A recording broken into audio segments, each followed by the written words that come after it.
Prepare yourselves for a battle of epic proportions between two titans. Feast upon their voices and revel in their words. This is Dueling Ogres.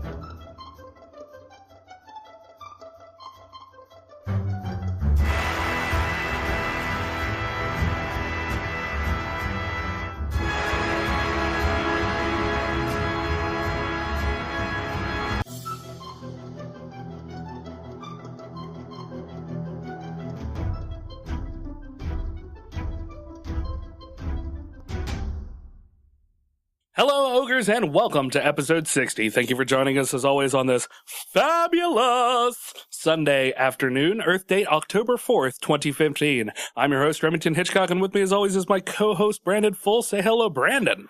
Come on up to the lab and see what's on the slab.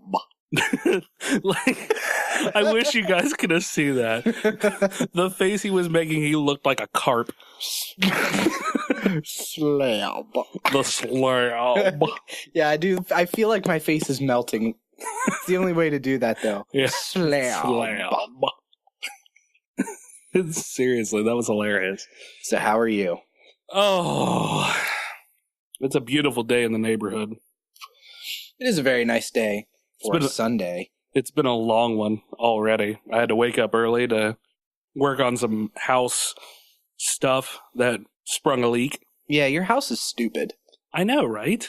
The more I see you owning a house, the more I realize how shitty owning a house is. Yeah, I mean, it can be. Because you took out a loan for this house, right? Like on a mortgage payment plan? Yes, that's what they call it. They call it a mortgage. And that's basically the bank gives you a lump sum and then you pay them back slowly? Yes. Okay. It's a big, fat lump sum. So you're still paying on that, plus also anything that goes wrong with your house. Yeah. That sucks. I mean, some of it can be covered by, like, homeowners insurance and shit, but... Well, like with your bathtub stuff, where your bathtub leaked is what it was, right? Yeah, yeah. So you're paying your mortgage payments plus the cost of what it would cost if you didn't have family to help you out to fix this leak stuff. Right. Does that balance out having a house, though? Is having a house worth it for the money and headache that you put into it? I mean, as far as it goes, this is an older house, and there's going to be things that are going to pop up. If you were to buy a newer house, something that was built in, like, the 80s, you're probably not going to have as much of a problem. I mean, you still will. Well, how old is this house? This house was built in around 1928. Is that why there's all those Confederate soldier ghosts in your basement? Yeah, mostly. They make a delicious mint julep, though. I will give them that. Oh, my God. Don't they, though? Yeah. It's beautiful. My Lord, I have the vapors. Excuse me, I'm a ghost. So what are we doing today? Today, we have one of the most specialist guests that we've had since the last guest we've had. Mm-hmm. Well, no, the last guest was Ben, so he's easily more special than Ben. Well, yeah. Is an interviewee a guest? I mean, I guess they would be, but you wouldn't put an interviewee in the same class as Ben or Stephen, you know? No, an interview is where somebody comes on to... I'm aware of the concept of what a fucking interview is, right? Right, but I mean... But they're still a guest. You mean I gotta ask him questions and shit? Come on. So there's a crossover here. He's an interview guest. So he's a guest who is being interviewed. Yes, he is a guest interview. All right, that makes more sense. Instead of just a guest who comes in and hangs out and wants to... Tell stories about his cat. Tell stories about his cat. And his lonely mattress on the floor. Yeah. I re-listened to that episode. I really come off like a dick there, don't I? I felt so bad because he answered so earnestly. Oh, we're saving up money before we get... I really felt shitty. He did, but at the same time, I mean, your mattress is on the floor, so... Yeah, I mean, I don't judge. It just really... He answered so earnestly, it made me feel bad. Yeah. It felt like it was a sore spot for him in some way. Right. I mean, shit, my bed stayed on the floor for a really long time in every place that I lived, actually. Well, I mean... Because I'm lazy. And on top of that, you've lived in places where the heating's bad. Yeah. So you've rigged up your famous tents with nylon rope that you always weirdly seem to have in a very large quantity. And plastic. Yeah. 3 mil plastic. I'm starting to think that maybe you're a serial killer. Well, I do keep the 3 mil plastic around to make the body cleanup easier. Well, yeah. But it also does well as an insulator. For the body. For your body. For my body. Let's just say for a body. Right. So if you can envision this, listeners, stretching plastic over top of your bed and tying it off. Hanging it. Though. Like hanging it. Almost like a big shower canopy bed. Yeah. Only the canopy's really close to the bed. Mm-hmm. So you only have just a sliver of room that you slide into to go to sleep. And then placing a heater just below that. Not so that it's a fire hazard. I mean, it's still kind of a fire hazard. Well, if you do it right, it's not. Okay. So it keeps just your bed warm because the basement is very cold and damp. I mean, the weirdest part was going over to those old houses or apartments you lived in and coming down to talk to you, wake you up, and seeing you emerge in just underpants, covered in hair and dripping sweat because it's so hot. And I'm in, jacket and gloves and hat, and you just emerge like a bear, just so warm and gross. I mean, it was never really hot enough for me to get sweaty. I always had a heavy blanket, too. It looked like you lived in a one-man shanty town. Oh, God. Man, that Hobbit house that I had right before we bought this one. Yeah. It was so awesome. Well, and wizards kept coming and throwing all your rings in the fire. Yeah. And then making you touch them and saying they're cool and they never were. Yeah. Keep it secret. Keep it safe. Yeah. Just throw it into the treasure box. Rings. Yeah. Gandalf, we've been here and done this 100 times before. It's the same old song and dance. Gandalf, if you're hungry, you can just ask me for food. Yeah. You don't have to put on this big production, and it just happens to be right when I'm fucking hobbit. We love fucking feeding people. I mean, that's what we do. You want a chicken leg? I got a whole bucket of it. I've got 1,000 chicken legs. You could call me fucking Colonel Sanders. I've got my chicken pile is right next to my warm ring pile. Yeah. I use the rings to cook the chicken. Yeah. It's a slow roast.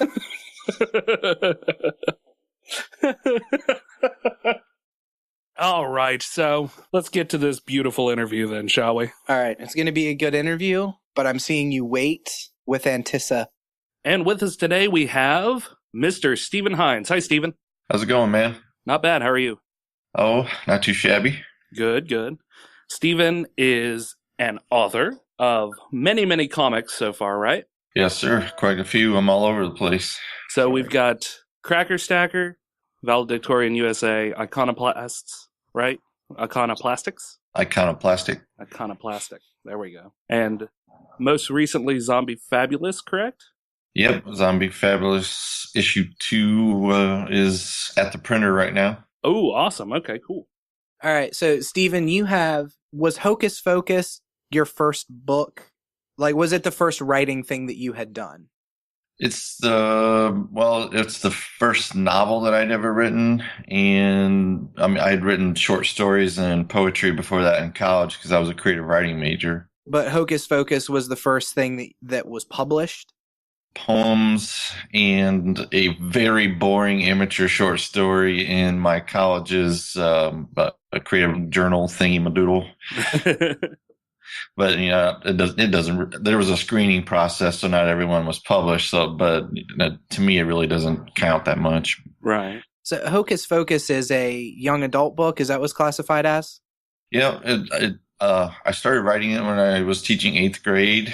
I taught 8th grade for 5 years, and every time I would go to a teacher's workshop on like the newest books coming out for kids, the common theme that I kept hearing from other English teachers was books for junior high boys unless they're about sports, and not all of my students are into sports. And I kept hearing that over and over, and I was like, well, I have no coordination. I could write a book for kids who don't like sports. Do you want to give a quick premise of what Hocus Focus is about? Because I read the blurb and it sounded like a really cool idea. Thank you. It's about this kid named Lenny Lucent, and he is a junior high student in Columbus, Ohio. And he keeps getting into trouble, and his mom wants to get him out of Columbus and into a suburb so he can get around a better class of friends. And so they moved to this little-known suburb of Columbus, Ohio called Armpit, Ohio.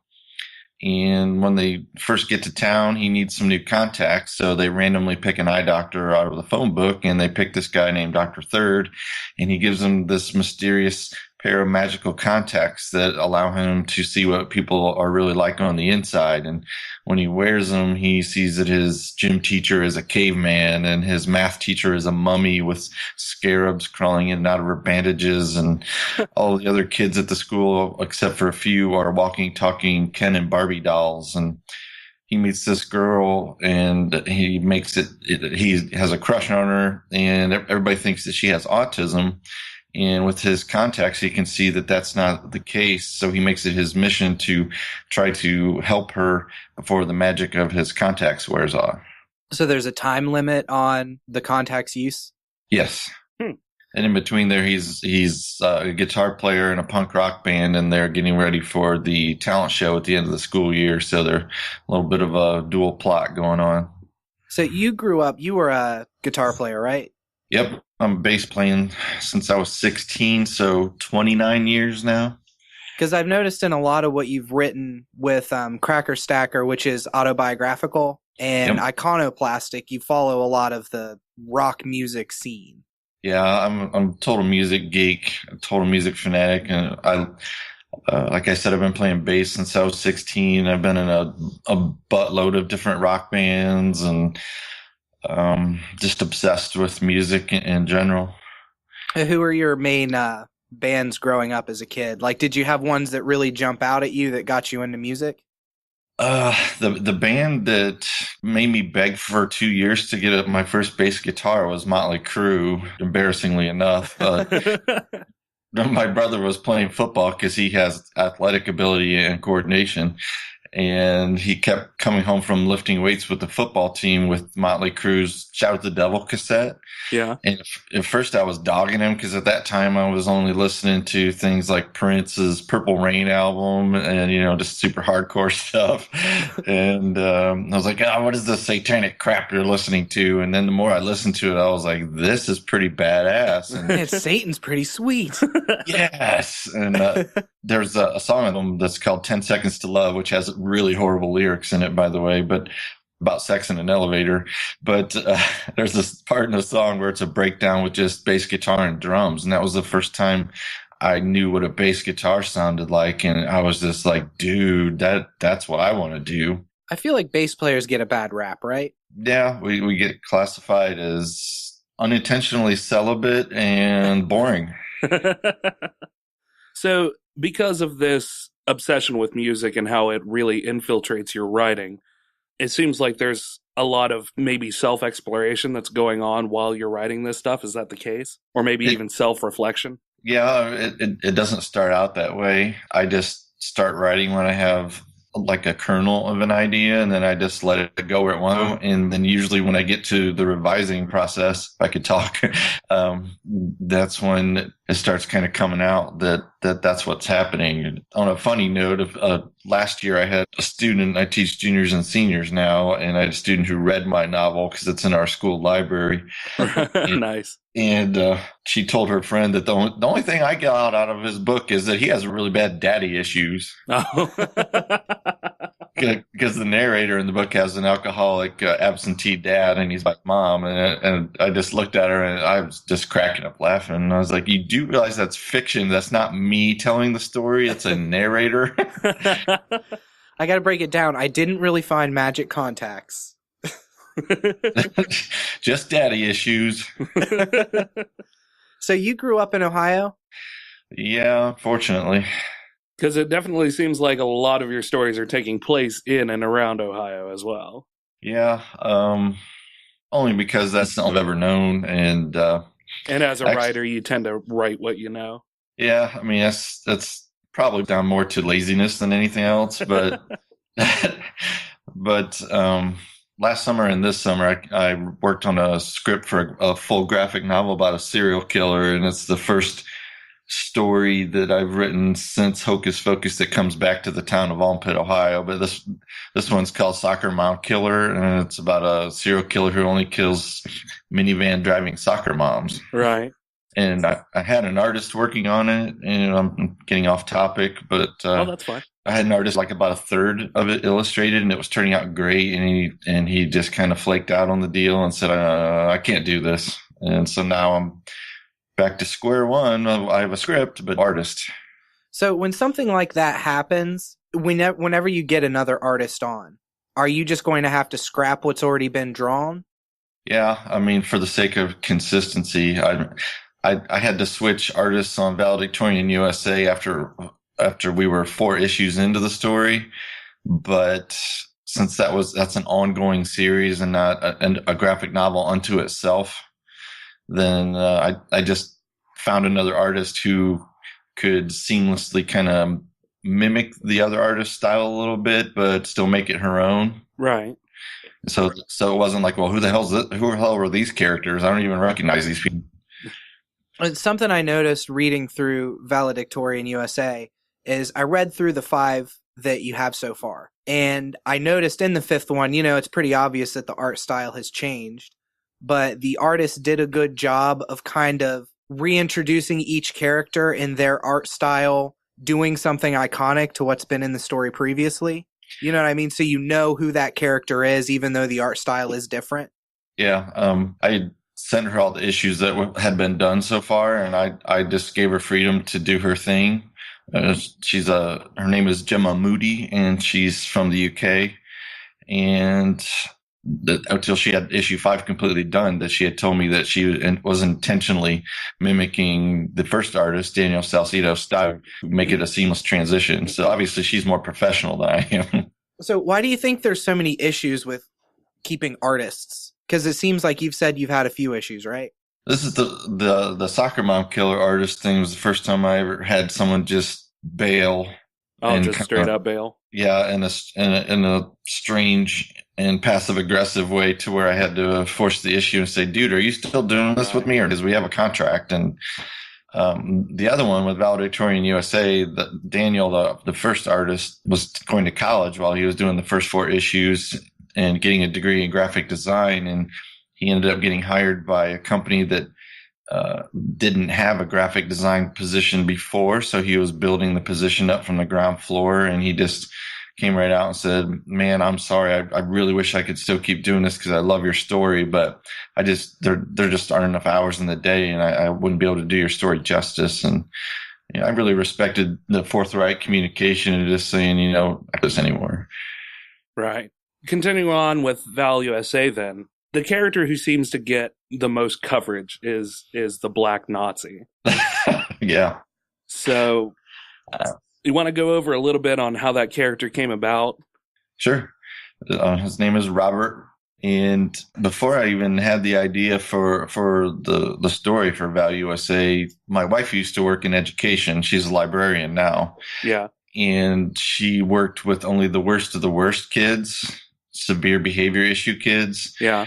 And she kept coming home. This was during her first year doing that. She kept coming home every day with a splitting headache and saying, "Honey, I don't know what to do with this kid. He's an African-American kid, and he draws swastikas and writes Nazi slogans all over stuff, and he swears he's a Nazi. What do I do?" And I was like, "You're on your own with that, but I'm fucking in the story because that's messed up."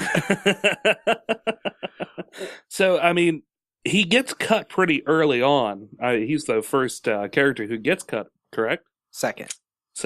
Yeah. Okay. Oh, that's right. The is it Wando?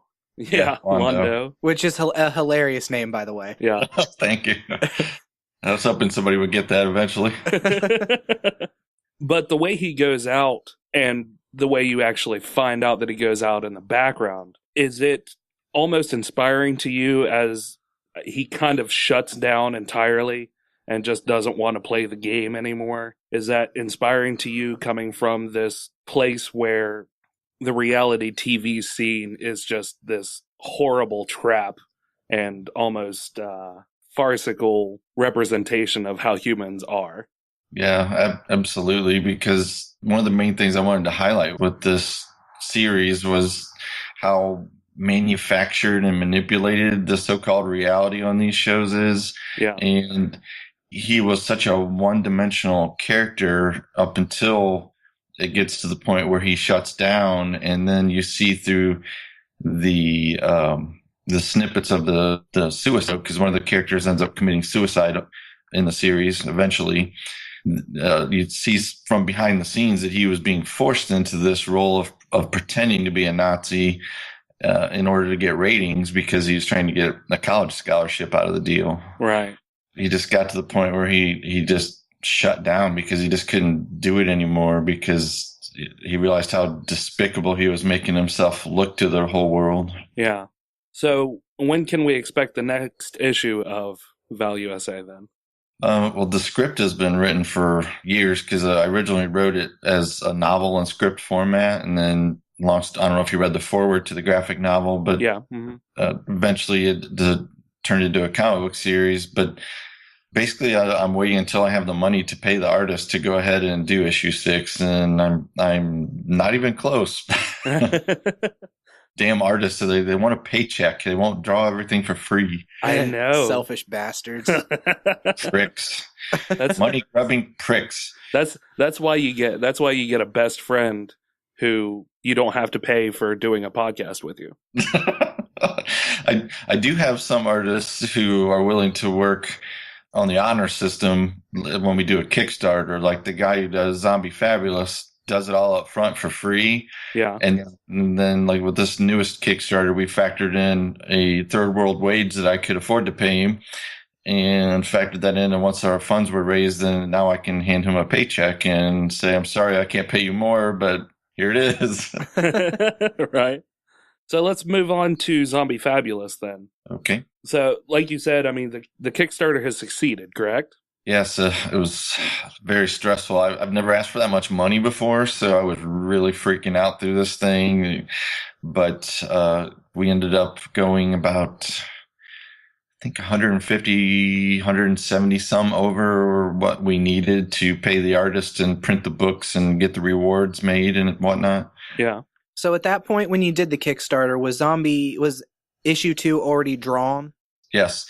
I'd like to operate that way and have it all in the can first before I start asking for money, because there have been Kickstarter and other crowdsourcing sites have gotten a bad name recently through people not even having the project started, and they get it funded and people have already paid them their hard-earned money and then they flake out and don't finish the project. Yeah. And it's gotten to the point where the government has had to step in and institute some crowdsourcing anti-fraud laws.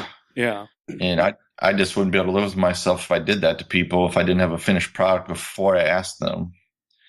And there's been a whole lot. It seems like a lot of people view Kickstarter as just go on there and give me money for a good idea. Only because of the people who don't have it finished before they ask for money. And it's hard enough to make your voice heard with all the self-publishing going on. And it's so hard to get some loyal fans who dig what you do and want to come back for issue 2 and issue 3 that, you know, I would just feel horrible if I screwed somebody over like that. Right. Was it weird going on Kickstarter? Like, was there a moment in your mind where you had to get past the, like, I'm asking for money to go on Kickstarter? I go through it I've done 3 so far, and I go through it every single time I do it. I just feel like I'm constantly just begging people, social networking sites, please help my Kickstarter. Please just give me $1, just $1. But as far as it goes, it seems like the timeline for Zombie Fabulous 2 is going really well. I was hoping to have it out actually a year ago because it's been 2 years since issue 1 came out. Right.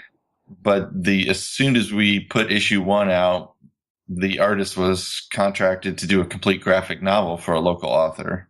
So he was tied up, and he actually got to the point where he said, you know, maybe you should just find somebody else. And I tried and had a couple people who were interested, and they didn't even make it to the point of drawing any sample pages for me to look at. And I just came back to Aaron and said, man, are you about done with that graphic novel? Because he's like, I'm almost done. Want me to do Zombie Fabulous 2? I'm like, I can't quit you, Aaron. Come back. Right. So are we going to see our readers who have already read your work, are we going to see this kind of maybe crossover a little bit? Because you mentioned with studying for valusa and studying all of the stuff that goes into it, you actually watched a good 2 seasons of America's Top Model. Yeah, it was brutal looking at those hot women for days on end. Right. Will that feel be translating into Zombie Fabulous at all? The reality TV feel? Not necessarily the reality TV feel, but just that sort of exploration almost into the glamour involved in all of it. Of being a drag queen? Yeah. There was some of that in issue 1 when I showed the Cher impersonating drag queen before she was murdered. Yeah. In issue 2, which you haven't read yet, but there's virtually none of the glamour involved. It's pretty weird, the story arc, because both the 2 drag queens from issue 1 and issue 2 are team up at the end of issue 2, and they're going to be going on a quest for issue 3 to finish the trilogy.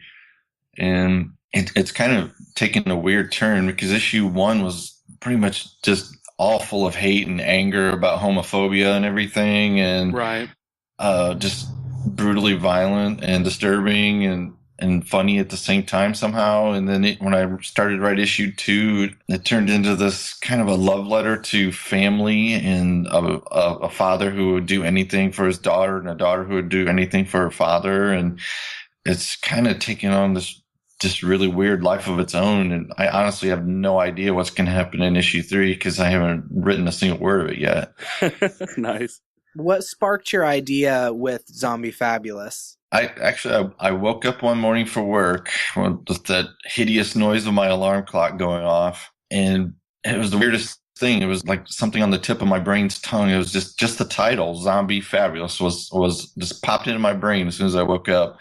And I started to write it down because I always keep a notepad by the bed because that's when I usually get my best ideas, is in my sleep or when I'm half awake or vice versa. And before I was even finished writing those 2 words down, I knew that it was going to be a story about drag queens who came back as zombies. Right. And I knew I was on the right track when I went to work, and this lady who I used to teach with, who retired, I ran into her in the teacher's lounge and I said, "Hey, what do you think about if I had a comic book about drag queens who come back as zombies and their big inner conflict is they still want to look fabulous, but they're falling apart and craving human brains?" And she just paused and looked at me and said, "What the fuck with you?" I said, "That's it. I'm on to something."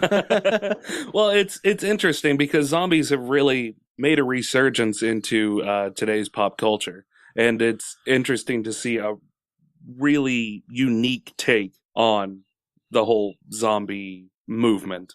Thank you. I actually sat on the idea for at least a year because I didn't want to look like I was a Walking Dead bandwagon right and jumper trying to capitalize on a trend. But it was like the idea just was like a pit bull with its teeth clamped onto my leg. It just wouldn't let me go. It was like, write me. And I was like, all right, fine. I'll write you. Yeah, that is something you don't see very often in zombie stories, is humanizing the people who've already been turned into zombies. I honestly don't watch a whole lot of horror stuff. Yeah. My wife thinks it's hilarious that I've been writing a lot of horror comics lately, but I'm terrified of watching scary movies or reading scary books because they freak me out for days on end.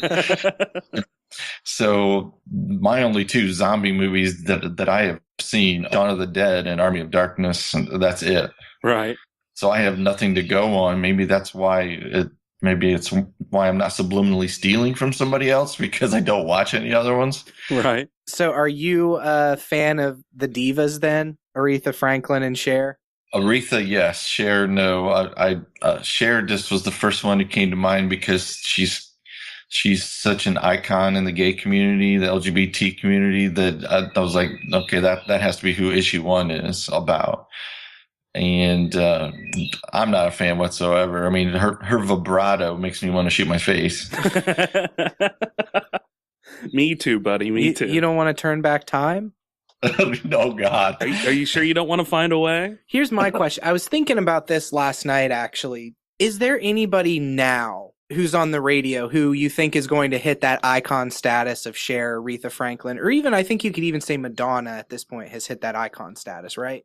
Yeah. Well, I think Lady Gaga successfully stolen and kind of amped up everything that Madonna ever did. But things are so weird in the music business now because the major record labels are irrelevant except for teeny bopper music because of crowdsourcing, and with all the illegal downloading, the major record companies just look like dinosaurs who cater to tweens now. Yeah. It's almost impossible to even picture someone becoming an actual music icon these days unless it's on the underground. It seems like it's a weird spot right now with music where when Kickstarter and crowdsourcing or whatever first started to become big, bands who did it were up in the spotlight. You know, like when even Radiohead offered their album for free online, or just donate whatever you want for it. Yeah. And now with crowdfunding as big as it seems like it's just lost in this ocean now where literally anybody, good or bad, can go online and say, hey, we're a band, we're doing a Kickstarter. And a lot of times they'll get funded, but it's an ocean of people doing it now. Yeah, and usually those people who don't have any musical integrity, they're a flash in the pan, and fans quickly will figure out there's an inferior product, and so when they go back to the well a second time, they don't get funded. Yeah. And the ones with musical integrity who do right by their fans, like some of my favorite artists who have their careers have just been resurrected through crowdsourcing. Amanda from the Dresden Dolls, she pretty much broke the crowdsourcing record with her Theater is Evil album. And then my favorite songwriter, Ginger Wildheart, who used to be in a British punk heavy metal band called the Wildhearts, he was ready to quit the music business and just as a last-ditch effort said, I want to make a triple album. Will you guys help me fund this? And he didn't think that the fans would even get behind it enough to be able to pay for the studio time and the musicians. And it ended up being close to 600% funded and saved his music career. Wow. And after that, I mean, he's been putting out 3 albums a year ever since then and just throwing stuff at his fans saying, thank you for saving my career. And the fans just keep coming back for more and just throwing money at the guy. So now that we've talked a little bit about your comics, then let's talk about this memoir that you're working on. Yeah. So you have a memoir about yourself and your life growing up. Yep. It's the main title is Rebirth Defect, and it starts with me being raised Catholic and being an altar boy, and continues on to me quietly becoming an atheist when I was around 13. And then I went through a phase for about 5 or 6 years between the ages of 19 to 25 where I was a rabid born-again Christian. I played bass in a Christian heavy metal band. And then it circles back to me eventually becoming an atheist all over again. Yeah. What caused you to become an atheist? You said around 13 to 15? Yeah, about 13. Did you have like this epiphany moment with it? Yeah. It wasn't, a lot of people who are putting out atheist memoirs right now, it's kind of the in thing. Their deconversion or whatever came about through studying science. And you can throw science at me all day long. It's like trying to teach a chimpanzee algebra. It's not going to stick. Right. To me, it came from being a total fanatic of a fan of global folklore and mythology and just reading all the mythology that I could get my hands on. And I used to go for long walks in the woods where I grew up and just think about things because I was a nerd and I had no friends and girls wouldn't touch me. Right. And I was just thinking about how all the commonalities that these stories had. The creation stories usually involve things starting out with darkness and then there was water, and all these different cultures had flood stories where the gods got pissed off and killed everybody off except for a few people who were on a boat. And yeah. And just thinking about, I was, brought up with constantly the Catholic Church is the one true church, and because my family's Catholic on both sides, and I just kept thinking about, all these stories, all these cultures, they're just basically trying to explain the world in the best way they could back then, and I just kind of quietly came to the conclusion that I didn't believe in anything. Did that cause issues with your Catholic family? Well, I didn't even tell anybody because, to be honest, I was 13 and I very much had my head in the clouds. And to me, it wasn't any more of an important introspective decision than I think I'm going to have a peanut butter and jelly sandwich instead of a lunch meat and cheese sandwich. Right. So I just didn't say anything to anybody. I'm very much the same way. As I was growing up, I'd spend a lot of time, usually at night, just laying in bed and thinking about the universe and then the different religions and how much they line up with each other, how the different stories line up with each other. And it was always pretty apparent to me that they were all interconnected somehow. I mean, there's these oral stories that have been passed down over millennia that Absolutely. Yeah, that really just, they all tie together. And when you really start to deconstruct it, there's a lot of similarities from not just, Christianity and European religions, but Asian religions even have a lot of the same creation stories. Yeah. There's a lot of recurring themes in all of it. Basically, humans are afraid of water, I think is what it is.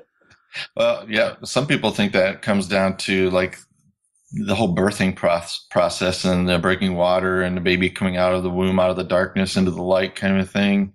That might be overanalyzing things, but and I had another thing I was going to say, but my train of thought derailed. And I don't think I've ever mentioned this before, but you know what sparked my interest in being an atheist and really started my thought process when I was like 14? Jesus Christ Superstar. That's awesome. It's still to this day one of my favorite musicals, and what really got me thinking about it is, have you seen Jesus Christ Superstar? No, I mean I can sing parts of the main song, but I've never seen it. Well, besides Jesus, it follows Judas. And, he does all the shitty stuff Judas does in the Bible. But Judas's character through the whole thing is like, I have to do this. And after he gives up Jesus, he has a song where he's singing to God. And he's like, you tricked me. You knew I had to do this. And now I'm damned to hell because you made me do this, because I had to do this for Jesus to be crucified. And that kind of put my brain on the thought of like, well, yeah, if that's true, because that's what the Bible says is God knows everything. God had it planned out. Somebody had to be the Judas that did it. So that poor bastard has to fry for eternity because he was God's chess piece. Yeah, exactly. And that is what started my thought process. Plus, you can't beat that catchy 70s tune, Oh, it was great songwriting. I remember what I was going to say earlier is completely flip-flopping all over the place, but you talked about the Asian religions and some of their stories of what they have in common with Christianity, and their myths about Buddha walking on water and things like that, and from that, there have been all these apocryphal stories supposedly about Jesus during the missing years of his life in the New Testament, where he was off studying Buddhism in the Orient and then came back to the Holy Land. And I don't know how the hell he managed that. I mean, that's quite a lot of traveling for back then. Magic, duh. Flying carpet. So coming back to your writing a little bit then, you've mentioned when it comes to actual comics, in previous interviews, you've mentioned that a couple of your real main authors are Alan Moore and Neil Gaiman. Absolutely. And in one interview, I saw that you also had a bit of a love affair with Pierce Anthony. Yeah. Until he crushed my soul. Yeah. I wanted to know, you mentioned in the interview that you had sent him a letter. Yeah. And he actually wrote you back. Yeah, he wrote me back. It was typed on a manual typewriter and signed in ballpoint pen at the bottom. And I had sent him some, obviously I was fanboying all over him in my letter that I sent to him, but I also mentioned to him that my dad was giving me shit about reading his books because my dad picked him up and was reading them, even though my dad was a non-reader. He was just checking on what I was reading, and he's like, there's a lot of sex in these books. And I told Pierce that my dad had a problem with the sex in his books, and he went on this awesome rant in the letter about, people in this country have no problems with the ending of life. How about focusing on the beautiful act that creates life instead of being obsessed with violence? And I was like, oh, suck it, Dad. So I'd also pitched him a few story ideas that I had as a 12-year-old probably. And he just completely blasted them out of the water, saying how they've been done a million times and they were cliche, and I was just crushed. So he crushed your little 12-year-old dreams. He did, that bastard. And I didn't get back to writing until I was in my 20s because of him. But I mean, so as far as it goes, writing has always been in your wheelhouse, yeah? Yeah, I just took a good 13 years to heal from the Piers Anthony debacle. Do you remember what the ideas were you suggested to him? One of them was I had the idea because I was kind of obsessed with cloning because of reading some behind the scenes theorizing about Star Wars because I've always been obsessed with Star Wars. Yeah. And I've had the idea of what if some people kidnapped the president and cloned him and they were able to accelerate the clone's growing process and replace the president with a clone without anyone knowing it's a clone because this secret organization had an agenda to, fuck up the country with this clone president. That sounds pretty bad. Yeah, it sounds. I don't care how cliche that might be. That sounds awesome. I can never do it now because he just completely shat all over my dreams. I expected there to be more dinosaurs in the story. I've never been obsessed with dinosaurs for some reason. But Star Wars, yes. But looking back on that letter now, though, I mean, did it help you grow, or did it even give you that extra oomph to kind of twist the knife and be like, look, I'm doing my own independent writing thing, and fuck you, Pierce. Fuck you, you fucking fuck. I think it really didn't add any fuel to me wanting to prove him wrong, even though that's been my motivation to do a lot of things in life. But right. I think the coolest thing was that he took the time. He was our New York Times bestselling author at that point to write me back, answer every single one of my questions, send me a real autograph. And it was kind of a DIY thing to do. And as an elderly punk rocker, I respect that. And I think it's awesome that he took the time to do that. So that's about the only takeaway from it, other than my crushed dreams, was to, be cool to people who love your work and, treat them with respect, other than shitting on their dreams for their story ideas. Yeah, I agree, though. I mean, that's really awesome that he took the time to write you back personally. Yeah. And I wish I still had the letter. I have no idea what happened to it. It sounds like with the nature of the letter, too, I'm picturing him angrily typing at the keyboard, too. Well, he was pretty diplomatic about it because he knew he was dealing with the kid. But it's still, at the time, I had zero self-esteem until I was probably like 19. So it felt like, going up to meeting one of your heroes in life, like if I would run into Lemmy Kilmister from Motorhead now in a bar and me trying to go up to him and ask, hey, can I buy you a beer? And him saying, fuck off, kid. I feel like with Lemmy, that would be okay, though. Yeah. He's like, fuck you, get away from me. But yeah, you can buy me that beer. I've heard he's really cool with people, but he was told by doctor's orders to quit drinking Jack and Coke because of his health. Yeah. And I heard an interview with him on a radio show. I said, how are you doing with that, not drinking Jack and Coke? And he's like, fine, I'm drinking vodka and orange juice. Orange juice has vitamin C. So what are the plans then for this upcoming year? Do you have any cons coming up that you are participating in, or you have plans for the next year to hit up? Officially, I only have one left this year, and it's a little show in the Dayton, Ohio area at an art gallery. It's in its second year, so it's kind of in its infancy, and it's called Suburbicon. And you said that's in the Dayton, Ohio area? Yeah. And at least for now, I don't have any scheduled for this year, but next in January or early February, I'm doing a show called ICE, which stands for Independent Creators Expo, which is also in Dayton.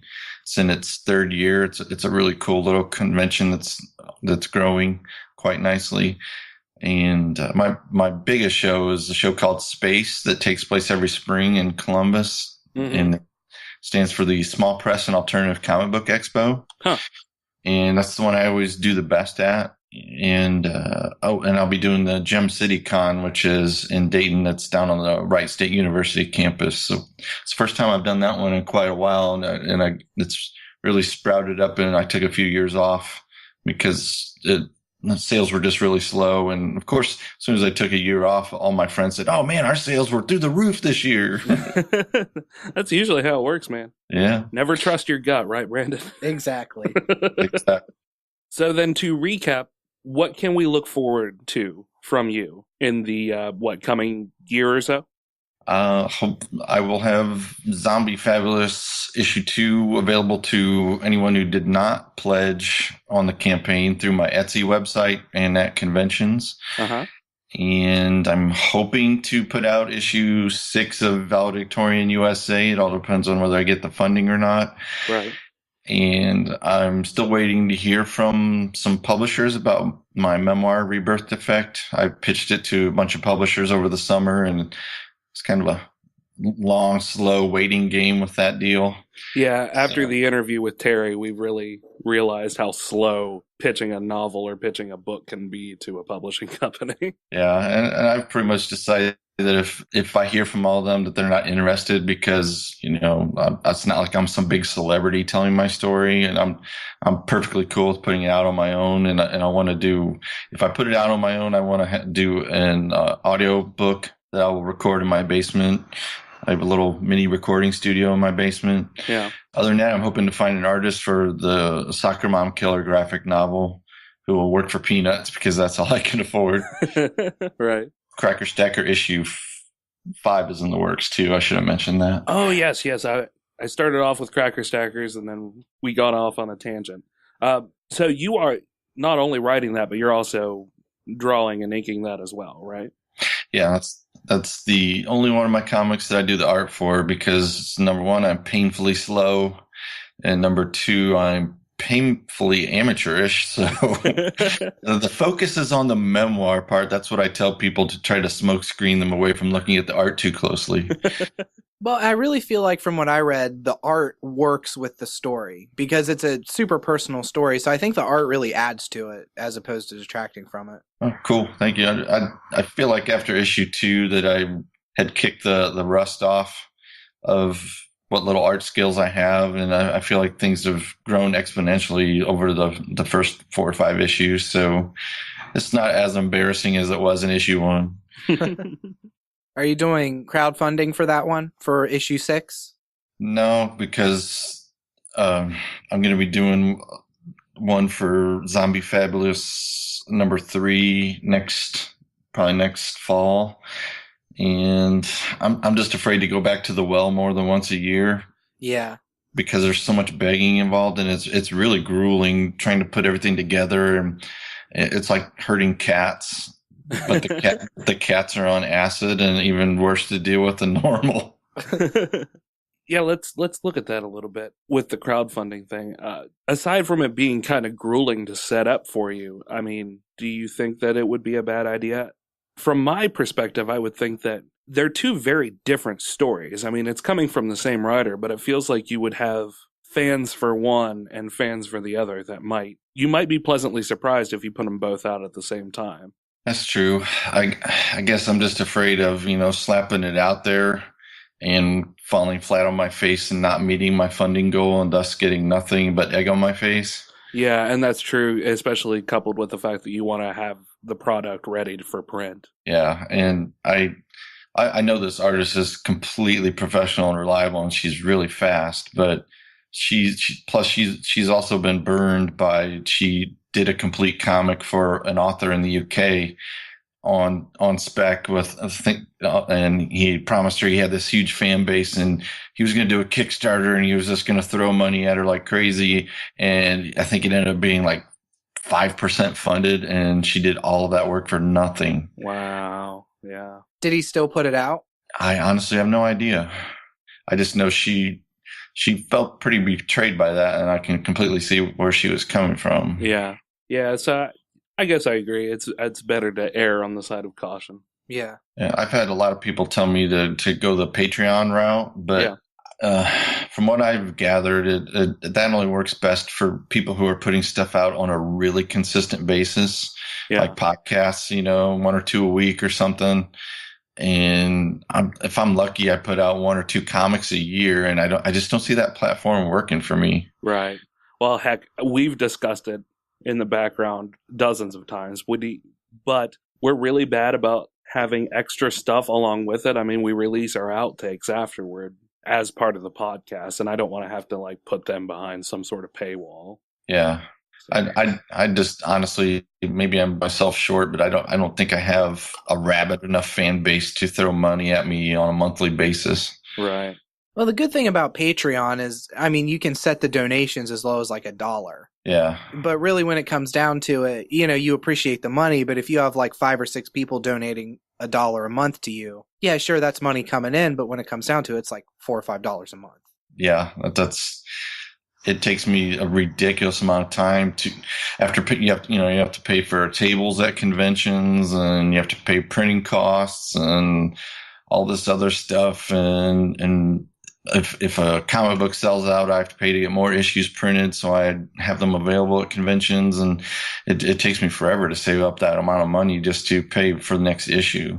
Yeah. But it is, you saying, like, with the whole punk and the DIY movement, it seems like you're keeping that alive with what you're trying to do. Realizing that I've done a Kickstarter, I don't want to go back to that well and just ask for more money for my next thing. I'm just going to try to raise the money and do it myself. Yeah, I mean, I'm making zero profit. I'm losing money by doing comic books instead of regular books. But that's just where my heart is. And most of the people in the underground comic book circuit charge like $5 an issue for their comics. Yeah.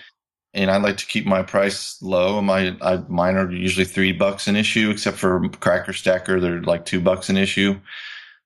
Because I know, especially with all these print on demand companies, there's just so many self-published authors out there, and if people don't know who I am, I'm not going to charge them $5 and take a gamble with their hard-earned money and not like the product. Yeah, I would just feel guilty charging $5 for a 23-page comic book. So where can people find your stuff, Stephen? I know you mentioned your Etsy. You don't know the address off the top of your head for your Etsy? I can find it really quickly. Okay, because we'll put a link to it when we release this episode also on our Facebook page. Yeah, it'll be in the show notes and also on the Facebook page. Cool. It's just etsy.com/shop/Stephen Hines. Okay. Easy enough. And then you have your website, stephenhines.org. Yeah. I tried to get stephenhines.com, but apparently there's this douchebag with the same name who writes books about Little House on the Prairie. Like Little House on the Prairie fan fiction? I think. Either that or they're nonfiction books about Laura Ingalls Wilder and how she came up with her pulse-pounding books or something. Pulse pounding. That show was awesome, though. Yeah, I watched it religiously when I was a kid. I mean, the most exciting thing that's happening is like a cougar attacks the town, right? Yeah, but that was one vicious motherfucking cougar. You don't want to mess with those middle-aged soccer moms. No. I meant the other kind of cougar. Where are the young boys at? Oh. Oh, give me the young Ingalls Wilder boys. They look so good in their short shorts. Oh, and put a Starbucks coffee in his hand and he's just even tastier. All right. Well, thank you very much, Stephen, for being on. No problem. Thanks for having me. We really appreciate it. Yeah, definitely. I hope I haven't decreased your fan base. I think we do a good enough job of that ourselves. All right. Thanks again, Stephen. Yeah, Goodbye. thank you. No problem. Have a good one, guys. You too, man. Bye. Bye. Bye. Patient. Yeah, I hope you liked that. That's a joke for the Rocky Horror fans. Yeah. Slab. God. So thanks again to Stephen Hines for showing up via the Skypes and giving us a wonderful interview. It was a lot of fun. We really appreciated having him here. Yeah. So, shout outs this week.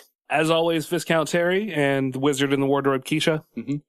And to be perfectly honest, and I mean this in the best way possible, I love that they comment on everything, but I want to say some other names. Yeah. I really want to say some other names. Say some other names? Yeah. Oh, I get you. I was lost. Okay. I'm with you. I'm right on the same page. Let's go. Okay. So, yeah. Everybody else, make some comments. Make some noise. Let's hear you. Yeah. I want to know what love is, and I want you to show me. Are you talking to me? No, I'm talking. I can show you. No, you I can't. can fucking show you. You really, really can't. Yeah. So if you have any questions or comments, or you'd like to hear yourself on air, you can call us at 978-DU-OGRES. That's 978-386-4737. That's a call line. It's an answering machine. Leave us a question. Yeah. We'll answer it. I don't care what it is. You can ask me how many puppies it takes to get to the moon. It's not live. You're not calling, and we're not going to answer. So it's basically call, voicemail, leave a message. Yeah, do that.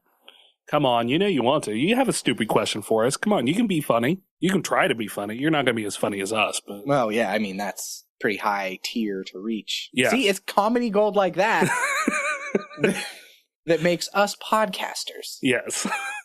You can also reach us on Twitter at Dueling Ogres, email us at duelingogres@gmail.com, or leave a comment on the Facebook page. Also, be sure to give us a 5-star review on iTunes. You can also find us on duelingogres.com or on TuneIn, Stitcher Pod Directory, and anywhere else you can get a podcast, especially our duelingogres.libsyn.com podcast page. Yeah, or you can just go to duelingogres.com. Yeah, that's really go there your one because stop. I've got it all ported there. It's the one-stop shop for the Dueling Ogres. Yeah. Without shopping. There's no shopping. Yeah, there's no shopping. I mean, if you people would comment more, we could maybe get some T-shirts going, and you could buy some fucking berate awesome them T-shirts. into commenting now? Come on. If you fucking assholes. Don't you want a logo with 2 ugly ogre faces on it that says Dueling Ogres? Me, on I a love T-shirt? it. That's all I want. That's all I want forever, and I want all of the people to have them as well. Mm-hmm. So if you guys shove it down their throats. if you take this shirt. T-shirt. if you guys want T-shirts, and I know you do, leave us some comments. Let us know that you want them. I want to see you actually say, "Hey, I want a T-shirt." I know Keisha does. You are so demanding. She wants one all over the place. Yeah. She wants Just a barrage room full of T-shirts. Yeah. Just swimming in them like Scrooge McDuck. Yeah. That would be comfortable. That would be comfortable as shit. That would be great, and I want it. 100% cotton. Also, end of this episode, the music that you're going to hear is from Stephen Hines. He's a multifaceted guy, isn't he? Mm-hmm. Like a diamond. Like a diamond. Stephen Hines, the Diamond Man. Stephen Dimesmond. No, Fuck, no, they don't all work. No, they don't all I can't work. portmanteau everything, can I? No, you really can't. My mom used to tell me all the time growing up. Son, See, so we have Viscount Terry and we have Stephen Hines, the Diamond Man. yeah, that's Because a he's shitty multifaceted. title. I don't know. I like it. Oh, wow. Think about it. It might grow on you. Okay. You didn't like Dueling Ogres, but I still don't like Dueling Ogres. Just as an entity, I like the name fine. right. You didn't before, but it grew on you. Right. It was like a scab healing Like a over. terrible beard. It itched for a little while, and Yeah. then you got used to it. Mm-hmm. I don't think those are scabs. I think that's something you should get looked at. So, until next week, Ogres, keep your clubs blunt and your tusks sharp. Good night.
Oh, energy drink. Just more caffeine Yeah, and yeah. electrolytes. I think you hit a certain point where you just need to drink coffee like an adult. Coffee makes me poop all over the place. It's one of the great things about coffee. My poops are regular enough. That's also part of being an adult, is just constantly shitting. I'm glad I'm not the only one. It seems like I shit on the installment plan anymore. Like, could I just have like one or two really good ones instead of like, 3 or 4? Yeah, like real half-assed ones. Yeah, I mean, and they're coming out of a whole ass, so you'd think that they'd be whole assed. I have all kinds of notes and they're just all over the place. Because he wrote them on a tiny ass piece of paper. They make bigger paper than fucking notepad. Are we already on the blooper reel? Yeah. Sweet. If you happen to hear me randomly scream "ow," no, that means my 1.5-year-old kitten is trying to climb my leg like a tree, just so you know. Oh, we know how that is. We have a new kitten as well, and he is into everything. How old is he? Not old enough to know better, and sure as shit not old enough to care either. Well, yeah, it's kind of in the cat DNA not to give a shit. Yeah. Just let it fly like diarrhea. All right, now I'm going to go back to the interview. Okay. It's a weird day. We normally don't record this early at all. And Remington dicking off, fucking with his plumbing like that's important instead of recording, has just thrown this whole day off. Yeah. Fucking bathtub bullshit. I know. Right. Take a shower like an adult. Drink coffee, take a shower. Shit everywhere. I'm a bottom feeder author, damn it. I demand more respect. It's because I'm a fucking professional, Right Remington. Boom. Dude, we have so much in common. It's scary. Anxiety, an anxiety disorder, and I'm an atheist, and I wrote a memoir about it, which I'm trying to get published right now. Was that the actual title that you had listed in your biography? Yeah. I've had people come up to me at Comic-Cons because sometimes the Comic-Con will post author bios on the con's website. Yeah. Especially in Kentucky when I go down there for cons, and I've had people come over to my table not to buy anything, but to specifically tell me they're praying for me. Wow. What do you tell them?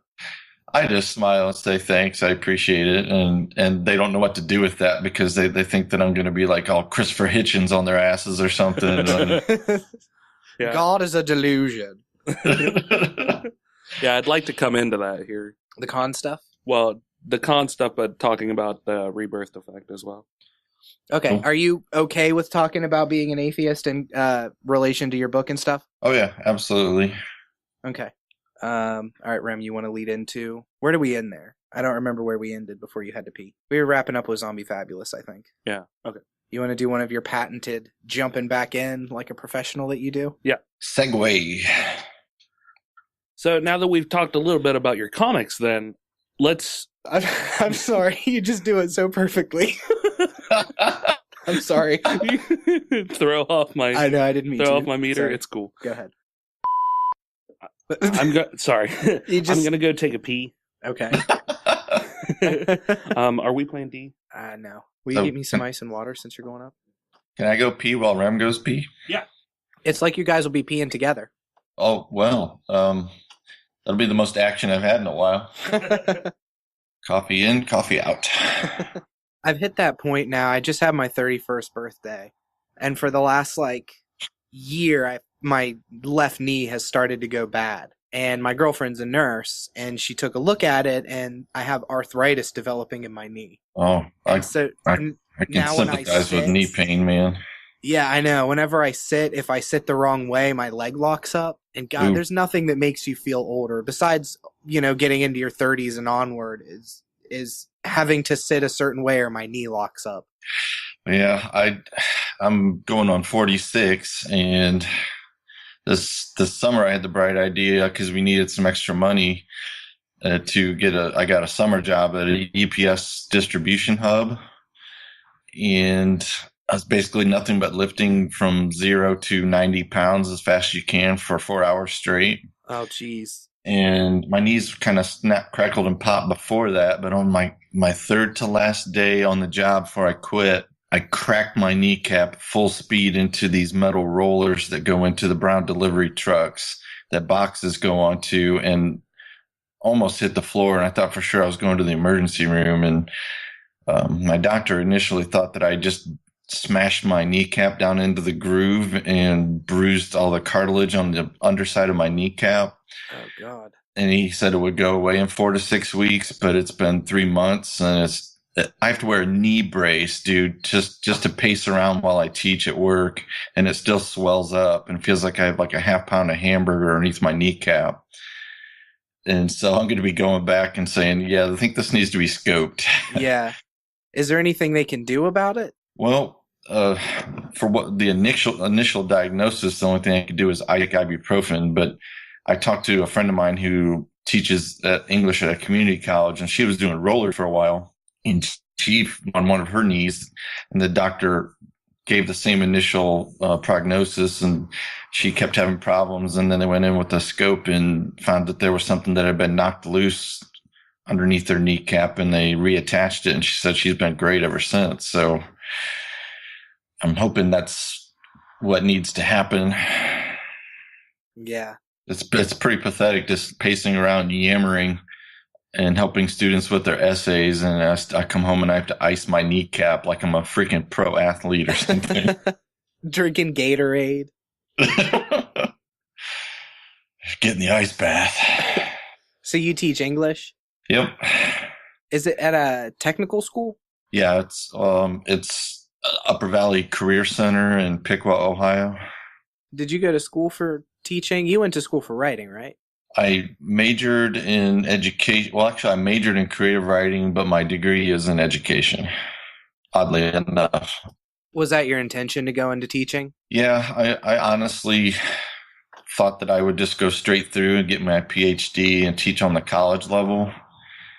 But I thought, well, I'll just try to get a job teaching junior high or high school for a few years and get my PhD, and then I'll go teach college. And the thought of going back, because I had to go back almost immediately to get my master's degree just to keep my teaching certificate, the thought of going back right now is just repulsive to me. Sorry, I brain farted. I smelled it wafting through my MacBook Pro speakers. Man, Apple is just on the cutting edge of technology, aren't they? They are. Smell-o-vision.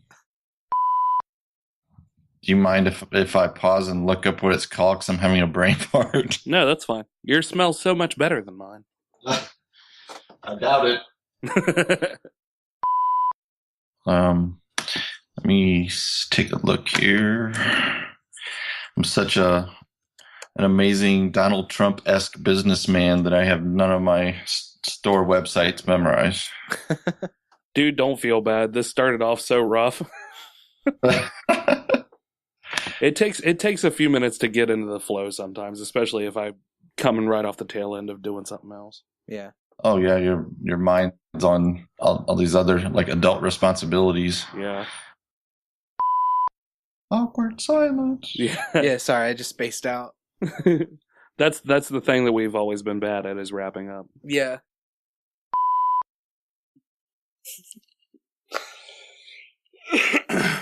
See, if we could just do our podcast in like 5-minute segments like that, we'd be fine. We're all on. Yeah. It's once it gets past the 10-minute mark, we're just like, do a Stan Lee impression or something?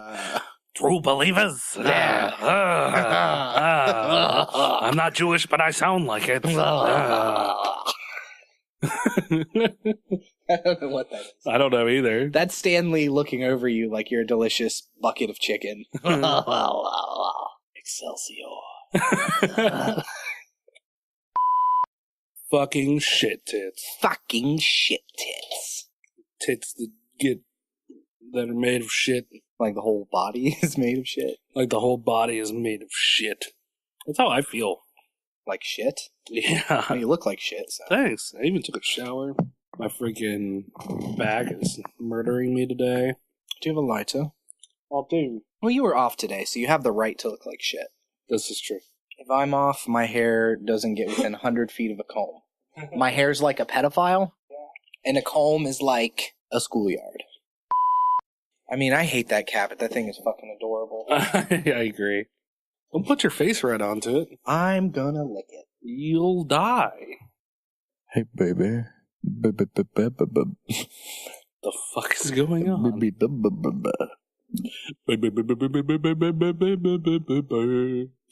have a lighter? I do. You want to get the pop filter off the mic, please? Am I doing it right? It's already fell once. I knocked it over last night. What? I did. My favorite microphone. Your only microphone. All right, what are we doing? Intro, bullshit for a minute. And then we're going to intro. We're going to interview Stephen Hines. Right into the interview. Oh, let me see what Let's go ahead and do the interview. And we're going to intro. You guys like interviews? Get ready for a whole goddamn swarm of them. I need to get my bravado going. I need to get my podcast voice on too. Yep. Hey guys. Hey, my name is Brandon. I sound like a retarded Stephen Hawking. Hey. Or no, scratch that. I sound like a stereotypical lunch lady.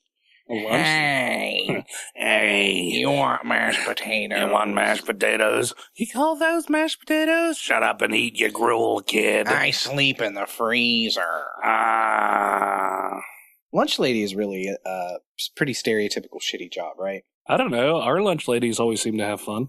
I bet it is fun. But also, I mean, dealing with high school kids is shitty. I mean, if you have shitty high school kids to deal with, but there's always that one fat kid like me who's always coming down and being like, you're like fucking, hey, Mr. Bluebird on my shoulder. Walking through the lunch line. Yeah. Fucking flowers sprouting behind you, cartoon style. You're petting a bunny. Tell me more about tuna. Meow. oh, hey, you guys are in here doing something? I can come in and just be a pain in the ass, right? He had so many notes in his little cat steno pad about yarn. He's just sitting up there slowly flipping through them and ripping out page after page. A little tear in his cat eye. Yeah. That's a thing that happens to cats. Yeah. You just have no shame, do you? I don't. Fucking in here, being all up in my shit.